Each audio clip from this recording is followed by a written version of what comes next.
नमस्कार, आप देख रहे हैं न्यूज 37 भारत और मैं हूं आपके साथ सपना मंतेशिया। चलिए रुक कर लेते हैं कुछ खास खबरों से। जनपद हापुड़ में अनाथ और नाबालिग को लगातार बेचने का और शोषण करने का मामला प्रकाश में आया है। पीड़िता ने एसपी हापुड़ से लगाई न्याय की गुहार। आपको बता दें, जनपद हापुड़ में एक अजीबोगरीब मामला सामने आया है, जिसमें नाबालिग पीड़िता निवासी बरेली की बताई गई है। बच्चे की बचपन में माता पिता का देहांत हो जाने के कारण छोटी अवस्था में दादी द्वारा बुआ फूफा की संरक्षण में दिल्ली रह रही थी, जहां पीड़िता के द्वारा बताया गया पीड़िता का फूफा बिट्टू उस पर गंदी नजर रखने लगा और छोटी उम्र में उसको झाड़ू पोंछे का काम पर लगाने लगा, जिनकी कमाई को खुद रखता था। कुछ समय पश्चात पीड़िता की मुलाकात किसी संदीप पुत्र सुंदर नामक शिकरी फाटक रोड मोदीनगर रोड जनपद गाजियाबाद से होती है और वह शादी का झांसा देकर अपने प्रेम जाल में फंसाकर उसको वहां से मोदीनगर ले आया, जहां आरोपी संदीप ने 3 से 4 महीने पीड़िता के साथ शोषण किया, जिस कारण वह प्रेग्नेंट हो गई। उसके पश्चात संदीप नामक व्यक्ति ने किसी पूनम और पारो नामक युवती को मोटे पैसों में बेच दिया, जहां उसके साथ मार पिटाई कर उसे जबरन शोषण कराया गया। कुछ समय बाद पीड़िता ने एक लड़की को जन्म दिया और उसके बाद में पूनम उर्फ पारो नामक महिला ने भी उसको मोटे पैसे लेकर चंचल पत्नी गौरव दस्ततोई रोड मोदीनगर रोड हापुड़ को बेच दिया, जिसमें पीड़िता द्वारा अपने बयानों में मीडिया कर्मियों को बताया गया कि मेरे इस मामले में कुछ कथित पत्रकार एवं पुलिसकर्मी भी शामिल हैं। बच्ची ने अपने साथ इंसाफ को लेकर कमिश्नर मेरठ उसके पश्चात कप्तान हापुड़ से न्याय की गुहार लगाई है। सवाल ये खड़े होते हैं कि योगी बाबा की सरकार महिला व बाल के मामले में सख्त कानून होने के बावजूद भी नाबालिग पीड़िता पर ऐसे दुराचार घटनाओं को अंजाम किस तरह से दिन प्रतिदिन देखने को मिल रहे हैं। अब देखना यह है कि पुलिस प्रशासन पीड़ित बच्ची को क्या न्याय दिला सकेगा।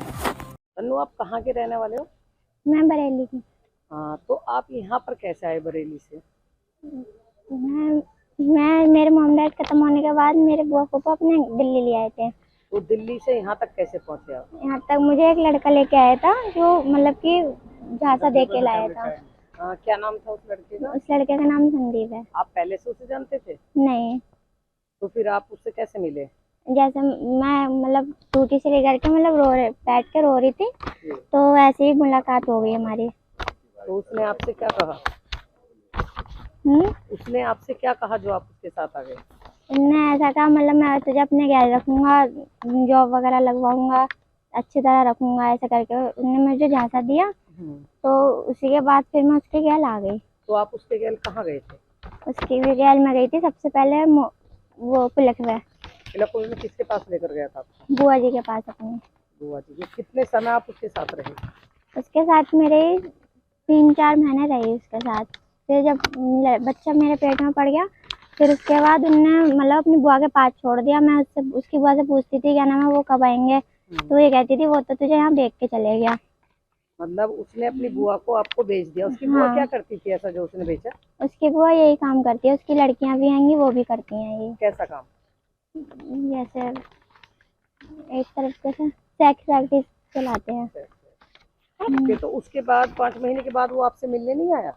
नहीं, जब डिलीवरी होने का पूरा टाइम हो गया जब आया, उसकी बुआ ने जब बुलाया उसे। तो आपकी डिलीवरी कहाँ हुई और किसकी मौजूदगी में हुई? मोदीनगर हुई। मोदीनगर। उसके बाद मोदीनगर मतलब उसने साइन वाइन करने को बुलाया, और जो भी हॉस्पिटल में सरकारी मोदीनगर हैगा, वो सरकारी हॉस्पिटल है, वहाँ पड़ता है। तो साइन किए थे उसने? हाँ, साइन किए थे। हाँ, कितने तारीख में आपकी डिलीवरी हुई थी? 1 मई को। क्या चाहती हो? मैं आगे ये चाहती हूँ उनके इनके खिलाफ मतलब सख्त से सख्त कार्रवाई करी जाए, और अभी तो मेरे गैल हुआ है, कल को किसी और के गैल नहीं हुआ। जो आप एसपी साहब के पास आई थी, एसपी साहब ने क्या आश्वासन दिया इस मामले में आपको? उनने मेरे को अभी तक तो कुछ नहीं किया है। अभी तो मतलब एप्लीकेशन देखी है, जांच का आश्वासन दिया है। जांच का आश्वासन दिया है अभी तो। मेरा नाम रेखा शर्मा है और मैं एक समाज सेविक हूँ।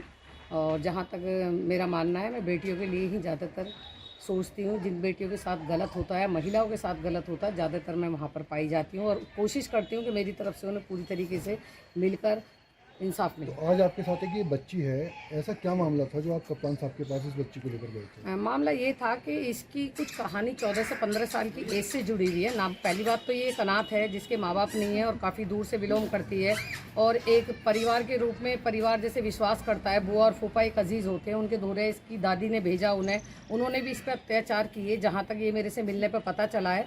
और उसके बाद किसी संदीप नामक लड़के ने इसे बहका के अपने पास बुलाया, शादी का झांसा दिया, घर में शादी करी, इसके साथ शोषण करा। उसकी बुआ भी वही देह व्यापार करती, उसने भी इसे दूसरी जगह कोई चंचल है हापुड़ में वहाँ भेज दिया गया। वहाँ पर भी इसके साथ इसकी बच्ची को बंदूक की नोक पे फेंक के दुनिया भर के अत्याचार करके यहाँ तक कि इसे फीड तक कराने को नहीं दिया गया, बर्थडे तक सेलिब्रेट दूर से करा। इसको एक माँ होते हुए भी माँ का वो दर्जा नहीं मिला और इससे सिर्फ देह व्यापार कराते चले गए। और जहाँ तक इसने मेरे को बताया, जो चीज़ें मैंने कप्तान साहब के सामने भी पेश करी हैं, उसमें 2 पुलिसकर्मी भी हैं और 2 पत्रकार भी हैं, जिनके नाम शायद ये आपको बता चुकी होगी। ये उनके पास रह रही थी। इत्तेफाक से मेरी मुलाकात इनसे मेरठ से हुई है और वो महिला इतनी डरी हुई थी, उसने भी मेरे को पता नहीं वकील समझा क्या समझा, जो भी है मेरी वेशभूषा से उन्होंने मुझे पूरी कहानी बताई वहाँ कमिश्नर ऑफिस। और मैंने उनसे पूछा, मैंने आप डरो मत, मैं आपके साथ हूँ, क्योंकि मैं एक महिला भी हूँ और प्लस मैं समाज सेवा के लिए काम करती हूँ। आपको अगर डर है कि आपका दरवाजा तोड़ते हैं, गालियाँ बकते हैं पड़ोस में, तो आप इसे मुझे बता दीजिए, मैं इसे आगे तक इसकी सपोर्ट करूंगी, कोशिश करूंगी। अगर कानून मुझे इसकी वो भी देगा, मैं ले लूंगी हंसते हंसते। शायद एक बेटी ने जन्म लिया है। बहुत बहुत धन्यवाद।